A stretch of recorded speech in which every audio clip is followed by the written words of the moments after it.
Hello, welcome to today's Stay Healthy at Home webinar. Today, you are participating in Did You Know Your iPhone, iPad can do that? Using iPhones and iPads to promote independence. A little bit before we get started, as always, if you have any questions, comments, or feedback, please feel free to type that in the questions box. You can also get the PDF version of the slides that you are seeing today in your handouts tab. A little bit about our program. We are the New Jersey Self-Advocacy Project, and we are a division-funded program with the ARC of New Jersey since 1983. We support the state's largest network of individual self-advocates and self-advocacy groups, and we provide comprehensive training and resources to self-advocates, family members, direct support professionals, and agency personnel. If you would like to sign up for our email list, you can do so by clicking here. This is a live link. And if you would like to sign up for our Healthy Lifestyles Project Live, which is an interactive Zoom series we hold twice a week, Wednesdays at 11 and Fridays at 1, you can register for those events here. And as always, we are still doing trainings. They're just virtually now. So you can sign up for one of our free trainings by visiting our homepage or clicking this link. And you can let us know what trainings you're interested in, where you're located. That will depend on which trainer is training you, and see what trainings we have available. If you have an idea for a training that we don't have already made, just let us know. We're happy to make it for you. And as always, everything is available on our YouTube, Instagram, Facebook, and Twitter pages. A recording of this webinar will be available on our homepage or on YouTube.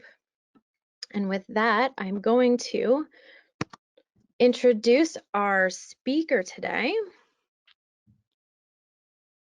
So today we have Kristen Russell with us. Kristen has a degree in occupational therapy. She is currently a New Jersey licensed and MBCOT certified occupational therapist.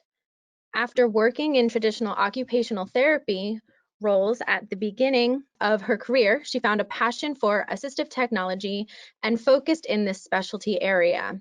In 2006, she became certified by RESNA as an assistive technology professional, or ATP, a credential she continues to hold. She has provided assistive technology services as an assistive technology specialist at Advancing Opportunities for 14 years and counting. In this role, she has provided assistive technology evaluations and trainings to individuals with disabilities of all ages to help improve their independence and success at school, work, and home. She works with a variety of agencies, including the Division of Vocational Rehabilitation Services, DVRS, New Jersey School Districts, New Jersey Traumatic Brain Injury Fund, and the New Jersey Division of Developmental Disabilities. With that, turning it over to Kristen. Thank you so much for being here, and I'll let you get started. Oh, well, thank you, Erin, for having me. I appreciate that. Can everybody hear me and see my screen okay? You should see my first page. Is that coming through, Erin, okay? It looks good. Oh, yay. Awesome. Okay, so thank you guys so much for coming and joining me. It's good to be able to meet with people during this time for sure, even if we have to do it over the computer. So I'm really hoping that you all will learn something today about the iPhone and the iPad that you didn't know before this session. So that's my goal. So thanks, Erin, for the intro and kind of just letting everyone know a little bit about my background. Just real quick about the agency that I work for. I work for a nonprofit agency called Advancing Opportunities. We're located out of Ewing, New Jersey, and we provide services throughout the state. So I work in one particular department, which is the Assistive Technology Services Department. So I have several coworkers. We do evaluations and training. So we travel all throughout the state and work with people in their homes, in their schools, in their workplaces, wherever they need the support. So one really great thing that I want to make sure that everybody is familiar with is that our state has a technology lending center. A good chunk of that is actually located at Advancing Opportunities. So this is a free resource that we get funding for. It comes down through federal funding. So it is essentially a library of assistive technology tools that is free for anybody to borrow, anybody in the state of New Jersey, I should say. Each state has their own technology lending center. So this is a really great resource for people to know about. If there's some type of assistive technology tool that maybe you want to try yourself or with your family member or with a consumer that you support, please reach out to us and see if there's something that we have that we can loan to you. So how it works is my wonderful coworker Tara, who runs the Technology Lending Center, she would talk with you on the phone or over email, kind of figure out what it is that you need and let you know what we have available. She would package it up and ship it to you directly. And in the box would be a return shipping label. So it's a completely free service. We just ask that you put it back in the same box, put the label on it that's prepaid, and then drop it off at a UPS. So you can borrow equipment for usually like 4 to 6 weeks to kind of see if it works for you before you go out and spend the money yourself or pursue a funding source. So please let me know if you have any questions about that. You can always email me directly too if you'd prefer. And some things that we loan, just to give you an idea, especially about things pertinent to this webinar. We do loan iPads. They're kind of a hot commodity, especially now during COVID, but we do loan some iPads. So if you haven't had a chance to use one, or you want to try maybe a particular app that we have, that would be something that you could borrow. We do have an Amazon Echo and Alexa that you could borrow. We have lots of different computer access equipment, mice and keyboards, um, tons and tons of tools. So feel free to reach out to me or reach out to Tara directly if you want to tap into that. Great resource. Okay, so our plan today. So my plan is to take kind of a deep dive into the iPad and iPhone, and we're going to spend a lot of time looking at some of the built-in accessibility tools. So there's tons of stuff built right into an iPad and an iPhone that, years ago when I started this job, before there were iPads and iPhones, which really wasn't that long ago, we used to have to pay a lot of money for tools like this, and now they're built into our phones. So I really want you to think today about not about your phone just for like texting, social media, all of that kind of stuff, but to think about your iPhone or iPad as an assistive technology tool, as something that really can help promote independence and can facilitate you doing more, with that device. So there's just so many capabilities that you could tap into. So we're going to specifically look at some things for reading and writing. And then we're going to look at a little bit for memory and organization and multi-step tasks. We're also going to look at some tools built in to look at supports for vision.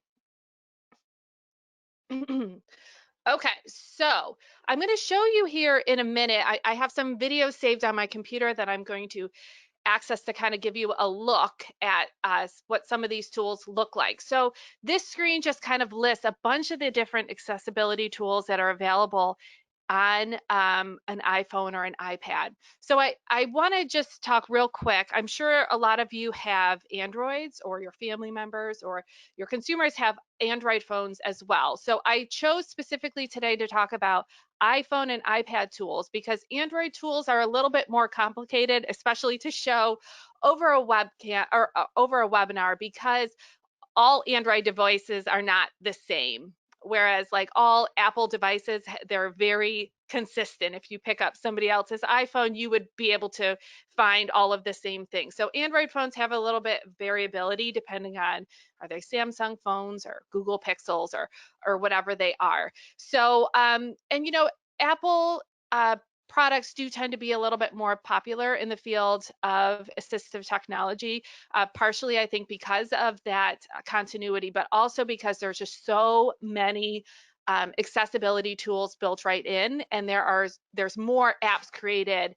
for Apple devices than there are for Android.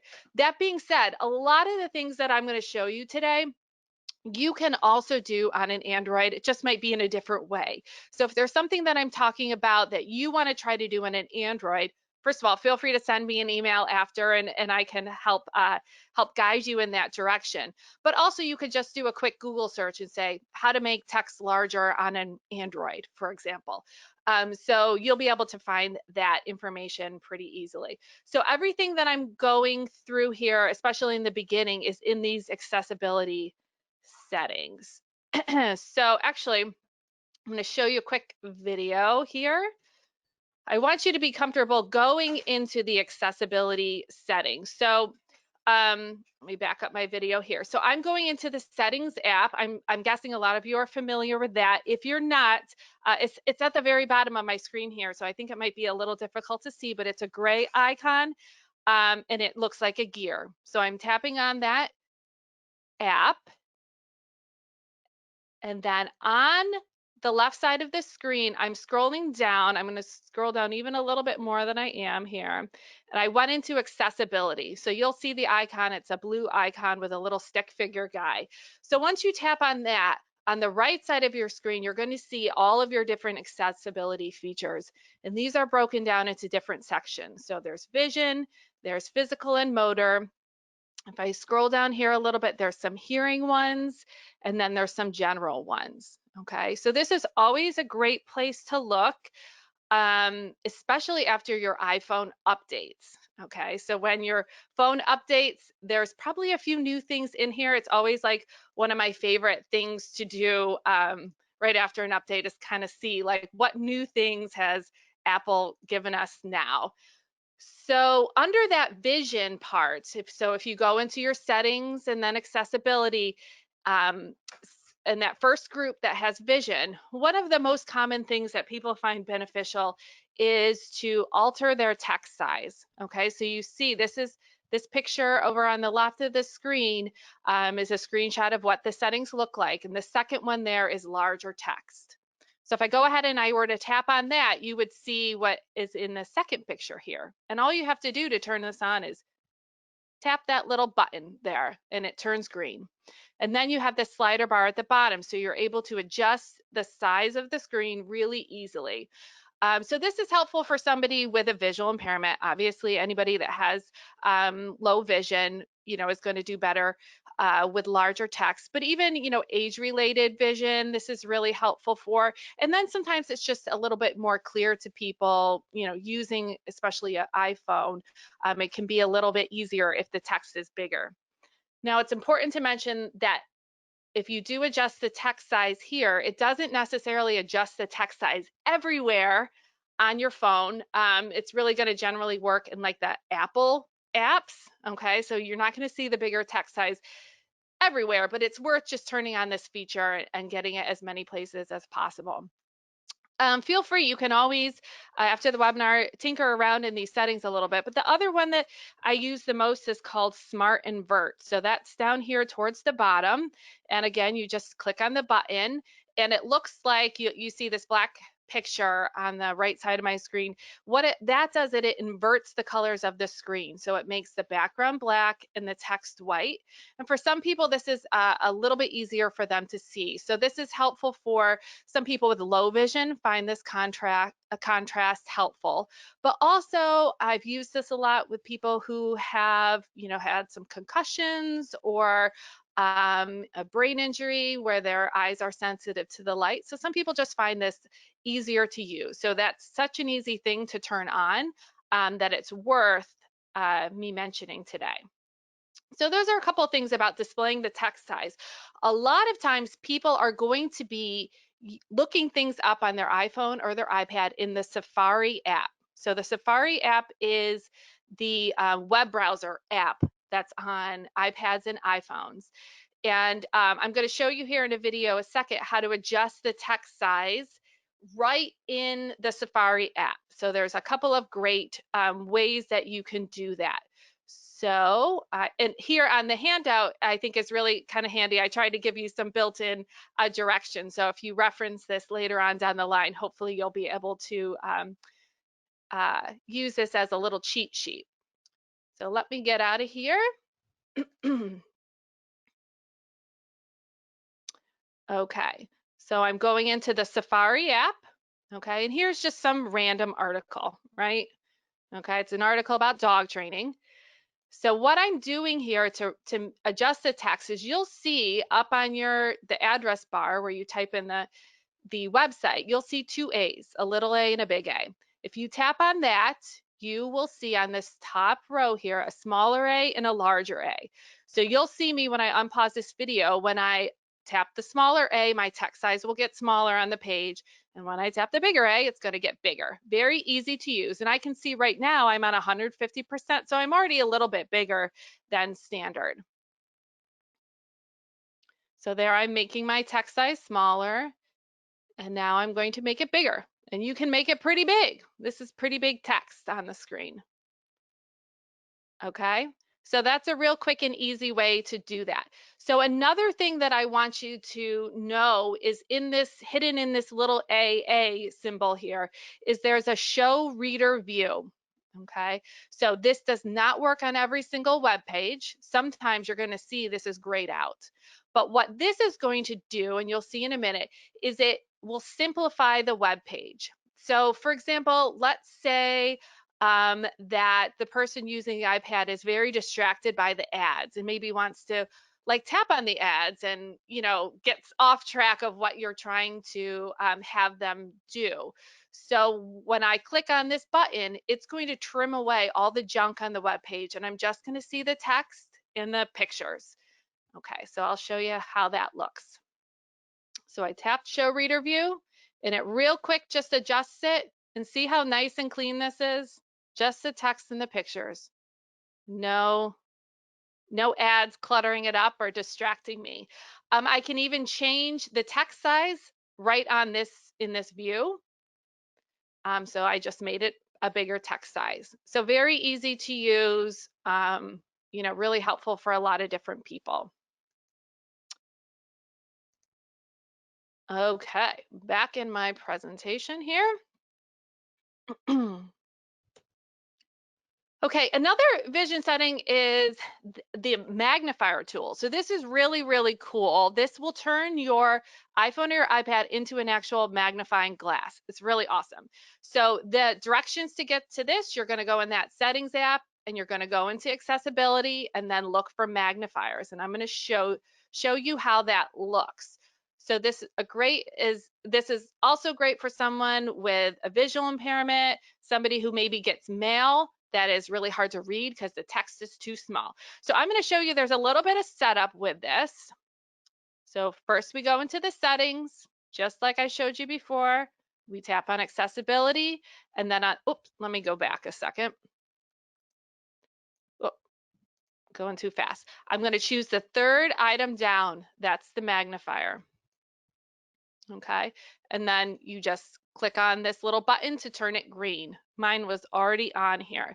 So what that does is it just turns it on essentially. And then what I need to do is, if you have an older iPad or an iPhone that still has the home button, you have to triple click that. So tap, tap, tap on the home button. If you have the newer phones and iPads that do not have a home button, you're going to hit the button on the right side of your phone, like the lock screen button. You're going to hit that 3 times. And it pops open this little menu. Okay, this seems a little confusing, but after you do it once or twice, it's not too bad. So you tap that 3 times and then you just have to tap on the magnifier. Okay, and now you'll see that my screen opens up the camera. I hope I'm not making you too dizzy. So I just have on my work desk here a pamphlet that my work has, like a brochure, and I had that laying on my desk, and then I can just hold my iPad or my iPhone above it, and you'll see here that I can adjust. I can zoom in. I can zoom in very far. I can make this very big. Okay, so for a lot of people, that's all they really need. I can also kind of tweak the brightness. I can tweak the contrast just to get it so the person's able to see it well. I can use these different filters. Okay, these are helpful usually for someone with low vision who is able to see certain certain color contrast better. So what I want to just show you too is I can also take a picture. There's a circle button here where I can take a picture. So where I've used this is someone is struggling to really like maybe see text on in their mail, for example. They can open up their magnifier, zoom in so it's a larger size, take a picture of it, and then go back in their photo app and be able to look at it and take their time reading it. So really excellent tool for anybody who needs some kind of magnifier support. And most people have their iPhones with them all the time. So that makes it a really ideal tool to use for a magnifier. You don't have to carry something separate. Okay, so that was kind of it for the vision things that I'm going to show you. So the iPad and iPhone also have tons of different built-in accessibility tools for people with some type of physical disability, or just like maybe fine motor, weaker fine motor skills, some problems with dexterity. So in that accessibility, there is a whole section for physical and motor. Okay, I'm going to show you a few of these I'm going to show you switch control and voice control, but there are a couple of other things in here. So if you're someone who has a physical disability, or is working somebody, or has a family member with a physical disability, especially if you've kind of just, you know, the touchscreen is not does not work well for them because they don't have the fine motor control to be able to to work on it really well. I would really encourage you to tinker around in here, because there are lots of adjustments that can be done that will allow somebody to use the iPad where maybe several years ago it wasn't a great option for them. So if you were to tap on this first button, touch, you would see the second picture here that I have in the middle. So there's a lot of different things in here, but I would think that probably the most helpful one for people with physical disabilities is the touch accommodations. So if you were to click on that, you will see the third picture that I have up here, and you could toggle that on if you wanted to use some of these. So where this is really helpful is, let's say somebody has a physical disability and struggling to tap things on the iPad. If you adjusted the hold duration, for example, what that means is a person would have to touch on the button for a longer period of time than is normal, and you can adjust that. So that might help someone who is accidentally clicking on a bunch of things. This makes it, they have to be a little bit more purposeful and touch and hold something. So that can be, you know, just really make the iPad much easier to use for some people. Ignore repeat is also helpful. Like if people are maybe touching a bunch of things really quickly, it'll kind of ignore them so it doesn't do a bunch of things that they don't want it to do. So there's a couple of other settings. So I just want to encourage you to kind of check that out. Okay, so probably the most life-changing thing for a lot of people came out a little over a year ago, I think it was. We are now able to use a mouse on the iPad. So this is huge for people with physical disabilities, okay? Because sometimes the touchscreen is just very problematic. And even with those settings I showed you, that's not gonna fix that for everybody. For some people who are more physically involved, the touchscreen just is not gonna be a real functional tool. So if you see this picture on the screen, there is an adapter here. Okay, so I was able, you could get these adapters from, you know, from Apple directly, but you can also buy like non-Apple versions much cheaper on Amazon. I've gotten them before. I want to say they're like $11 or something like that, pretty inexpensive. I put links to videos down here at the bottom so you can see a little bit more if you want to dive deeper into this. You have to be careful about the adapter that you purchase. Not all iPads have the same connection. Some of them are USB-C and some of them are the lightning cable. So you have to make sure you get the right one for your iPad.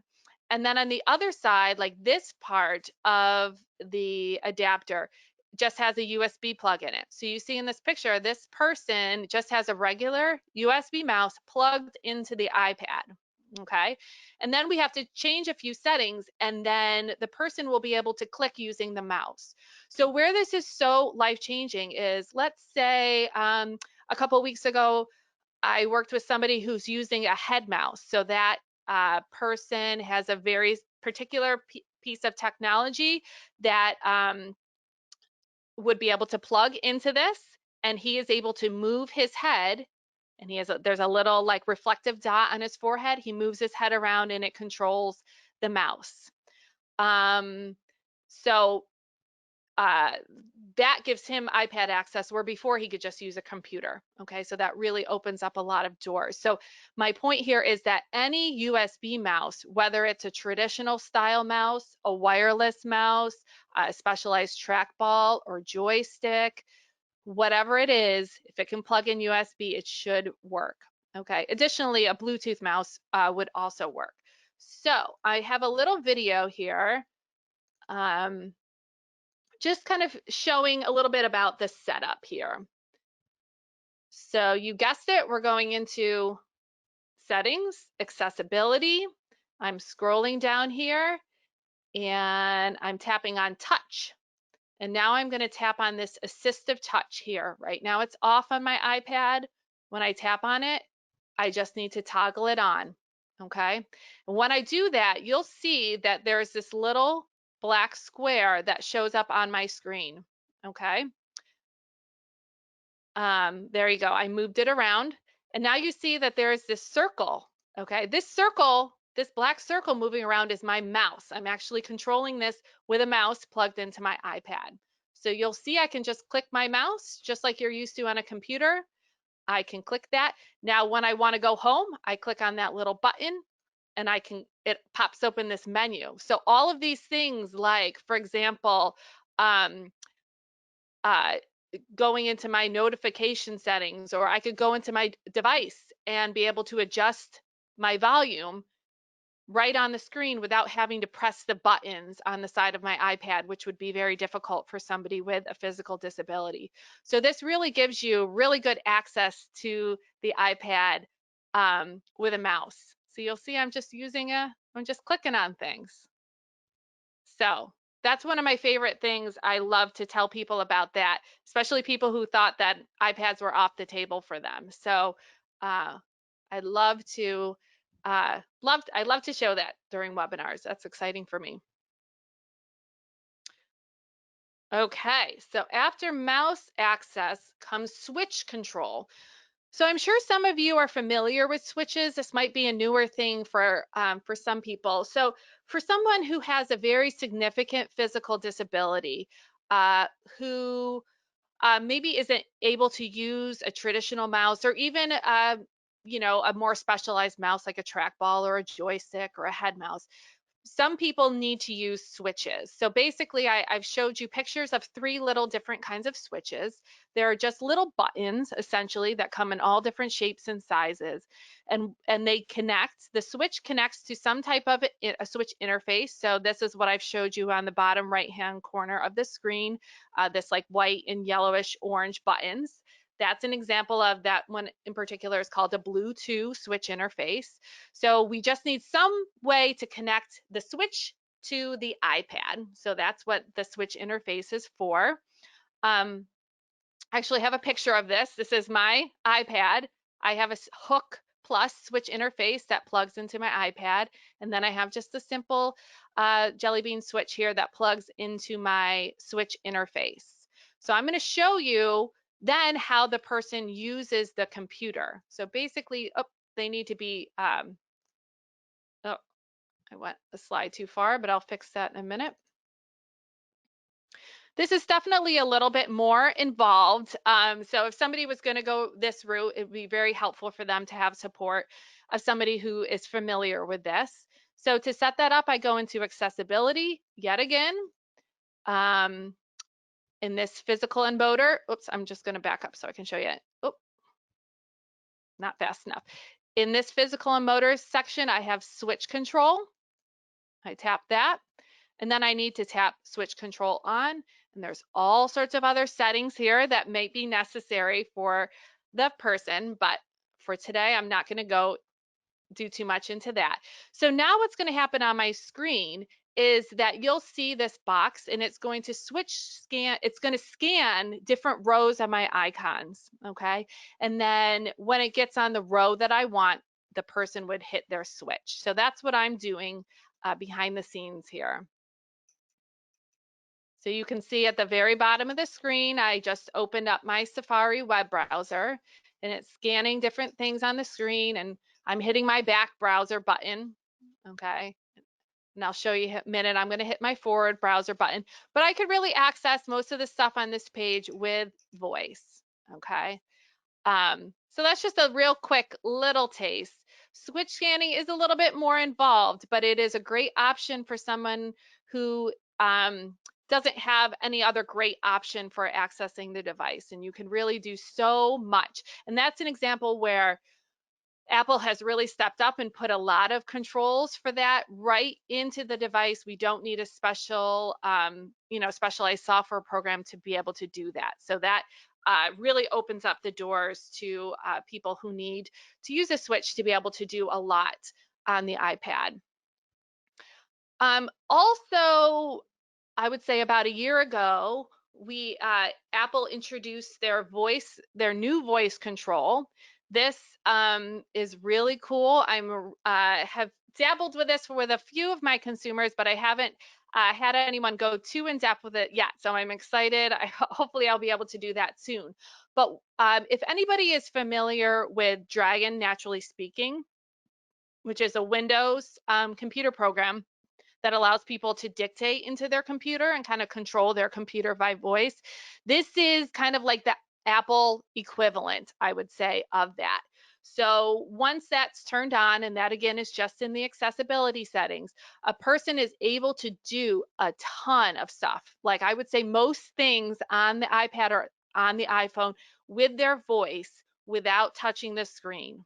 Okay, so if a person is able to speak fairly clearly, this could be a really great option. So there's a great video here that'll go more in depth into that. So I'm not going to show you a video on that now. But basically, if you look here at this picture on the right, each icon is numbered. Okay, so if I wanted to go into email, I would say 5 or tap 5, and it would open that up. I would be able to give commands like go home, and that would bring me to my home screen. I could say, once I'm in my mail, it would number each of the emails. So I could pick an email and say that number, and it would load up that email. So I can do so much by voice using Apple's voice control. And that's like completely free. So that's huge. That's a huge, huge improvement. Okay, this is probably the number one thing that I use on iPads and iPhones as far as technology or as far as accessibility tools. I labeled this slide, Teaching Your iPhone, iPad to Speak. So what this will do is have the iPad or the iPhone read the text that's on the screen out loud.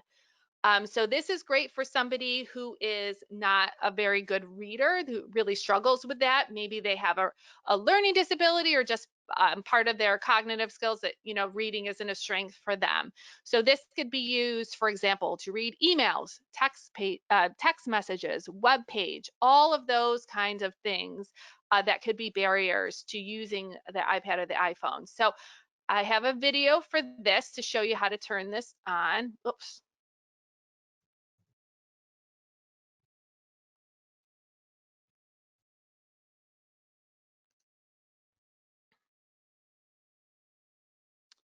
Okay, so I went into my settings menu, just like all the other ones, into accessibility. And then if you look on the right side of the screen, this feature is under spoken content. Okay, so it's actually under the vision section. It could be helpful for somebody with a visual impairment, but it's helpful for tons and tons of people. So once I tap on spoken content, it brings me up this screen. And what I usually do with people is I will toggle on the first button that's called Speak Selection. I forgot to show you this in this little video that I created, but I would also go into highlight content. I would tap on that, and normally we'll say off. I would go into there and turn that on. And then I would go down to the speaking rate here, and you can adjust that. So this is a turtle and a fox. So this is will adjust how fast the text is read aloud. It reads incredibly fast if you turn it all the way up. I usually would want to put it like a little to the left of center there for most people. And then you could also tap right above that on voices. Okay, and there's all sorts of language. There's tons of different voices. So I'm probably not using the best voice in this video. So if you don't like this voice, just know that there are some other really wonderful ones. Probably Alex is the best. Okay, so tons of voice options. All right, so that's all I need to do. Okay, so now I'm just going to go onto a web page just to show you how that works.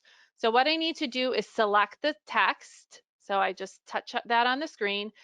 After I've selected my text, I get this little pop-up toolbar. And because I turn this feature on, the word speak is in my menu. So I tap that.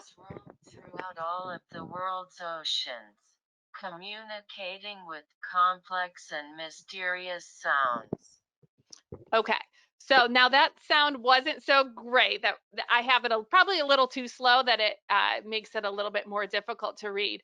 But I think you guys get the picture there about what that can do. So that's huge. That is a really, really, really helpful tool for a lot of people. Okay. There are also some apps. I'm not going to show you them for time's sake, but there are a couple of apps on here that I've listed: Voice Stream Scanner and Seeing AI.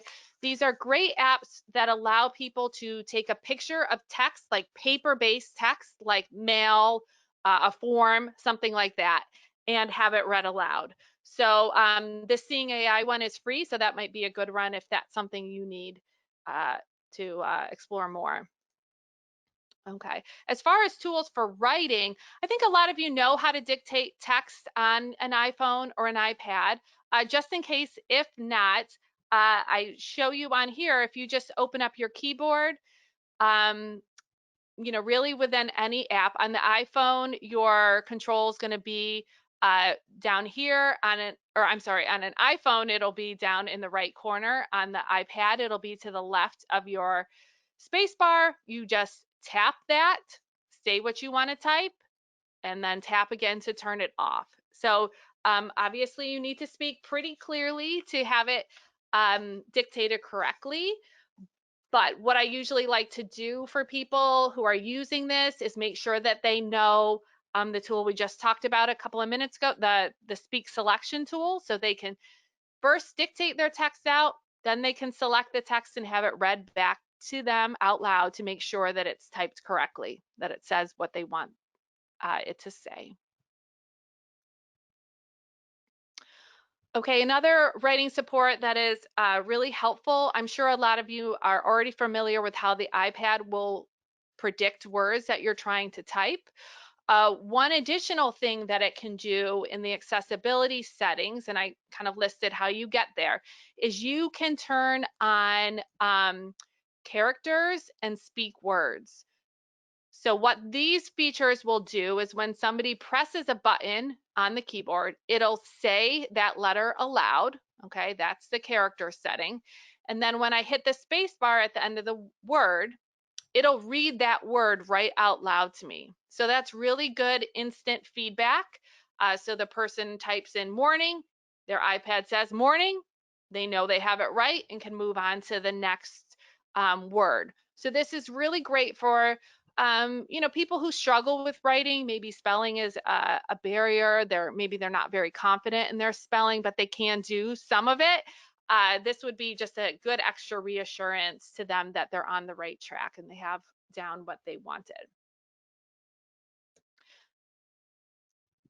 Okay, so thinking a little bit about organization, time management, all of those kind of things, but how we can help people build some more independence into their lives help them to maintain their schedule, to do the things that they need to do. I'm going to show you a couple ideas for that. So first would be to use the built-in calendar app that is right on people's iPads and iPhones right when you buy it. You don't even have to install it. I'm sure some of you are familiar with this app. So I have a picture here of an iPad calendar or an iPhone calendar, and I put some things on here. I put wake up at 7 o'clock, I put shower and dress at 7:30, I put breakfast at 8 o'clock. So these aren't doctor's appointments or things where somebody needs to go to, like that's the kind of traditional stuff you would normally put on your calendar, but this is really their schedule, right? So you, if you're somebody who's supporting somebody who's living, able to live pretty independently and just needs some support, you could have a shared calendar with them. You could help put these things on their calendar, just to kind of give them a structure for their day, and then make sure that the notifications are on their phone or the iPad, so they will be reminded of these different things. They'll get a pop-up on their phone or their iPad, either at the time of the event or just before the event starts. So what I like to do when I use this strategy is make sure that I go into the iPad settings and then sound and haptics and calendar alerts, and I can pick out a sound. Some of these notification sounds are not very alerting, so they're easy to miss. So you could go through those and pick one that's a little bit more jarring that a person will be more likely to notice. This, even paired with something like an Apple Watch, could be really helpful, because with an Apple Watch, these notifications would come right to the watch, and you'd hear a little ding on the watch and feel a little vibration, and the person can just look at their watch screen and see it say wake up or shower and dress. If that is too challenging, maybe the person isn't really able to read, or that's too difficult, another app that you could explore is called ChoiceWorks Calendar. And I'm going to show you a video of this one, but the thing that kind of sets this apart from the other one is I can bring in images, I can bring in some more auditory supports to really help somebody be more independent. So let me pull that up.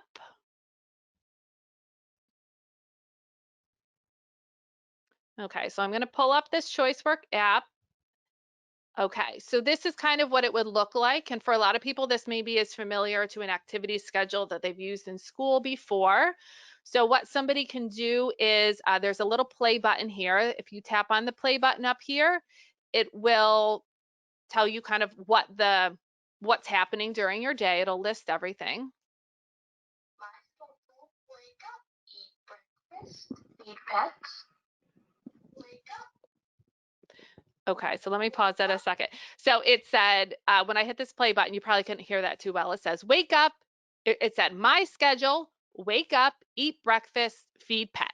Okay, so it could just give someone a rundown of what the things are on their calendar. And then when they do them, all they need to do on the iPad screen is pull the picture over to say that it's done. And then the app will say, all done. So I'll show you that. All done.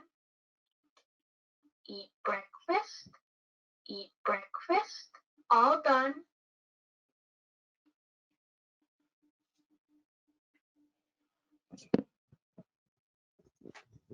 Okay, so here I'm just showing you that there are some different views. So you could look at a month view, you could look at the day view, there's a week view, and then you would be able to go on, you could set these, like if you're using it for your morning routine, for example, you could set these as repeating appointments, so they show up every day, so you're not having to put them on manually every day.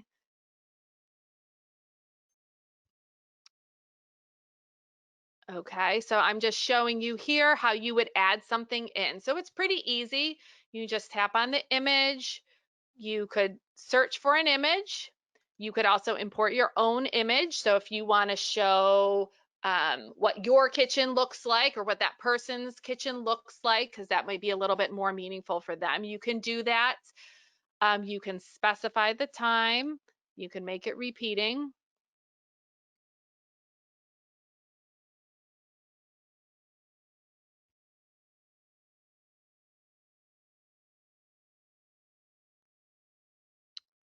And you can even add timers to events. So like, let's say somebody is taking a little too long normally to get ready. You can set them like a 10-minute timer for getting dressed or that kind of thing if you want to build more support into it. So this is just, you can do a lot more. You can customize this more than you can just the regular built-in calendar app. So that could be really great for encouraging more independence. Another idea is just to use the built-in reminders app that comes again just standard on iPhone, iPads and iPhones. So what I love to do with this is set repeating reminders. So here is a screenshot of my reminders. So I have things like take medication. I have this set for every 12 hours. So at 8 a.m. and 8 p.m., a pop-up alert would come on my phone reminding me that I need to take my medication. I've done this for getting dressed, and I've made this a repeating appointment. So every day at 7:30, I will get the notification that says get dressed. So I love to use the repeating reminders to kind of help build some structure to the day. And I think about this as like, where does the person need a lot of reminders and support that are coming from caregivers? So instead of the caregiver saying, get dressed, get dressed, get dressed, the iPad is doing that reminding, and therefore the person is using a tool to help them be more independent. So I think it's like win-win for everybody.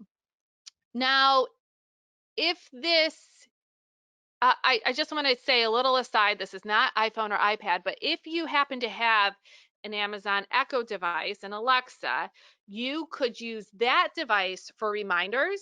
Okay, my Alexa's talking from the other room here, but you could add in repeating reminders with your Alexa. So I use this with my own kids very frequently, where I'll say, you know, Alexa, she's going to hear me. Set a repeating reminder for every day at 8:30 to get ready for bed. And then that will be announced every day, repeating, and that will come right out of the Alexa speaker instead of me being the one to always have to say it. So again, that's another great tool for helping people to be more independent. Now, if that is too difficult of an app or requires too much reading, there is another one called Reminders with Voice app. There's a free app if you want to try it out. It's pretty limited. You can only add in, I think, like 3 reminders, but it's only a $2 app. So it's a great option if you need to go this route. It's very inexpensive. And what this will do is allow you to put in reminders, but you can record your voice, or you can choose sound, or you can use, you know, music. You can really customize what the sound, the reminder sound is. So the reminder could be your voice recorded into the app to provide the reminding. So let me show you what that looks like.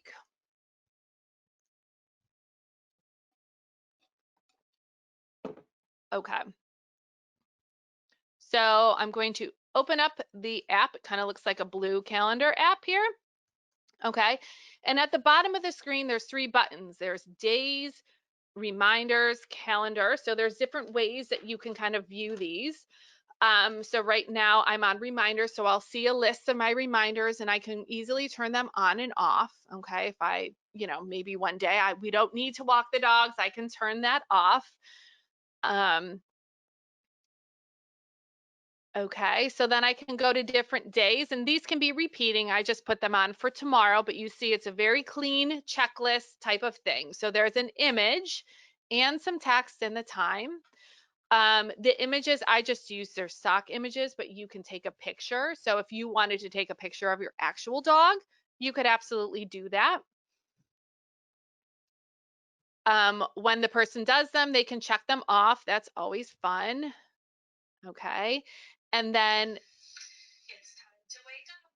Okay, I forgot to move my mic so you guys could hear that, but when you tap on any of the symbols, you can say play sound and it'll play the recorded sound. Otherwise, what it will do is it will go off at this time and it'll play the sound that you've pre-recorded into it. Okay? Time to wake up. It's time to walk the dogs now. They're ready for their walk. So that gives you a little idea of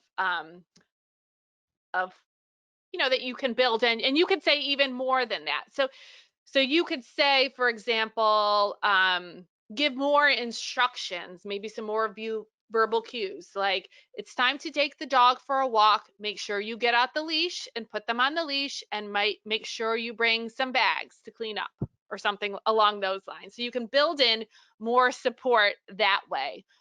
I'll show you here that you have all different sorts of settings. So again, you have the image, you have the sound. So here I just chose standard sound where it'll play a little chime, but that's where I would go in and I can program in my voice as well. I can set them to be repeating, so they show up every day, so it's not a lot of setup. So you have lots of different customizations, and it is not a super confusing app to figure out how to use. So a real great way of building in some more independence at the home, if that is something that you're working on. Okay, we're getting close to our end of our time here. All right, alarms are another great way of building in support. So I love to use alarms. I think this is a great thing for anybody who's able to understand how alarms work. I think it's a great thing to teach them to do. But this is something a caregiver could set up a bunch of alarms. So when you're doing that, when you're going into the clock app and setting up alarms, one thing that is very important is that you label it. Okay. Otherwise, when your alarm goes off, it says alarm, which isn't very helpful if you can't remember what the alarm is for. So you have to tap on that and label it. Like here's two examples. I have a take medication alarm and a leave for work alarm. Okay. So it'd be really helpful to have them labeled. Also, you can set them as repeating. So this is what I do for myself. I have repeating alarms for things that I need to remember. You know, my kids are doing remote school, so I have to remind them of certain things at certain times. So I will set myself repeating alarms. So every day at 3 o'clock, I know my son needs to get onto band. Okay, so those can be really helpful. Okay, last thing I'm going to show you is a multi-step task app. So let me jump into here and then I'll see if there's any questions. So this is an app, wonderful app called First Then Visual Schedule. So I'm just, let me back up. I have a bunch of different tasks built in. So these are different visual schedules. So I'm going to show you one that I made. This is, I just did one for the steps to taking the trash bag out, but you could do this for any task. You could do this for, getting dressed in the morning or making your lunch or making your bed, whatever the task may be. So there's different ways that the task can be viewed. So I'm just showing you these different ways. You could see 2 per page. This is the one that I normally use. This is a nice little clean checklist. There's a view here where the person can drag them over into the envelope. Okay, that might be a style people are familiar with from school. I can drag them over to mark them as done, but I'm going to stick here at my checklist. So what happens is when they tap on this, it will read aloud. So my computer just said, take the trash out of the trash can. Okay, so I'm able to record my voice. I can even insert a video into here. So if the person is struggling to tie the knot in the bag, for example, I can have a video incorporated that will play automatically to show them how to do that. Okay, so again, I can build in a lot of auditory support, visual support, in a pretty easy to understand format. So this is another great tool for building in independence on various tasks. So as long as you have somebody that can program it, you can really do lots of different things, use it for lots of different tasks. Okay, so that was a lot of information really fast. So I know that Erin's gonna be has been recording this, so you can feel free to rewatch any parts, or I know that she's shared the handout, so there's links in there throughout. But you are always welcome to reach out to me directly if you want to follow up, or there's something that you didn't understand, or you were looking for more information. Feel free. You can call me, text me, or email me at my contact number is in there. And if you're looking for more support in this area and you feel like an evaluation is necessary or some training is necessary, those are services that we provide. We do work through the supports program. We work through vocational rehab, through school districts. So feel free to reach out if that's something that you're interested in as well. One thing that I forgot to mention is that at the beginning, I should have mentioned some of my coworkers are speech therapists, and they work specifically on communication skills as well. So using communication devices for people who are not able to communicate well verbally, and they need to use a device. So that's another service that we do provide as well. Is there anyone that has any questions? So we do have one question from Lynn. She asked, what if you have an old iPad? Can I use the mouse? Okay, that's a really good question. So really old iPads are not going to work, but you can check this out. If you go into your iPad, you need, I'm pretty sure about this, but I'm talking off the top of my head, so forgive me if I'm wrong, but I think you need iOS 13. So if you go into your settings app and you go to general and then software update, it'll tell you what you're running. So for example, I have a very old iPhone for work. It will only update to iOS 12.4.9. So I'm not able to use that on my work phone. So if your device is old enough where it won't update to iOS 13, that's a problem. Right now we're on iOS 14. And like really old ones that have like the different connector that aren't the newer Lightning connector, that's not going to work for you for that either, unfortunately. And then Morgan just wanted to say, thank you so much. This was so helpful. Oh, good. I'm so glad. There's so much you can do with iPhones and iPads. It's like amazing. It's been, if I think back to when I started in this job and we just had computers, things have certainly changed in the world of technology, just in the, with the iPhone alone, let alone all of the other tools that we have. So much we can do out there. Well, thank you so much, Kristen. That was fantastic. Like Kristen said, if you have any questions, feel free to reach out to her. We just had a bunch more people say thank you so much. Very helpful information, and thank you. And this is being recorded, so you can go back to this. You can take the slides and the handouts if you want, or you can watch this again at a later date. But again, thank you all so much for coming. We really appreciate it, and we hope you have a great day. Thank you, everyone, for listening. Take care.